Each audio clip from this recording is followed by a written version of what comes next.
2022年第26題 HCl react with excess calcium carbonate 出到 X 呢一條 curve 好似咁樣 Y-axis 其實係 decrease in mass。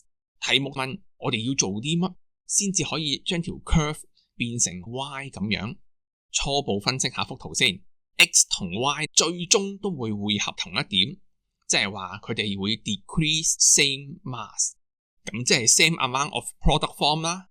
既然 product 嘅 amount 係一樣， reactant 嘅 amount 都係一樣，即係 same amount of HCl used。 第二樣，因為佢個 slope 都冇咁斜啦， reaction Y 應該冇 reaction X 咁快嘅。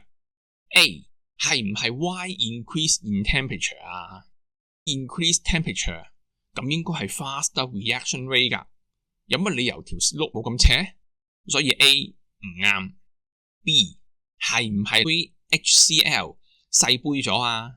volume 細咗，但係兩個嘅 molarity 係一樣嘅喎，咁係咪應該 same reaction rate 先？咁但係 X 同 Y 兩個 reaction rate 唔一樣。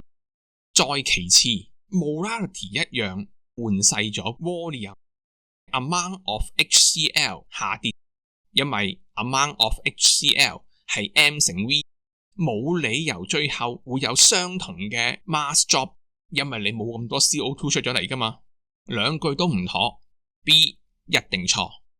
C 俾翻一樣 volume， 不過呢杯 solution 冇咁 concentrate， 同頭先 boy 嗰個故事一樣，冇咁 concentrate but in same volume 嘅話，咁 amount of HCl 都少咗，亦都冇可能會做到一樣嘅 mass drop， 所以 C 都唔啱。 D 係唔係將 calcium carbonate 嘅 powder 換咗做 granule？ 咁就似樣啦，因為 surface area 細咗， reaction rate 細咗，同時間換咗 granule 啫，但係 calcium carbonate 嘅份量係一樣嘅， HCl 嘅份量又一樣，所以我只係做慢咗 reaction 啫，唔係做少咗 reaction， 因此 mass drop 應該相同，所以 dot 呢句似樣啊。最後答案係 dot。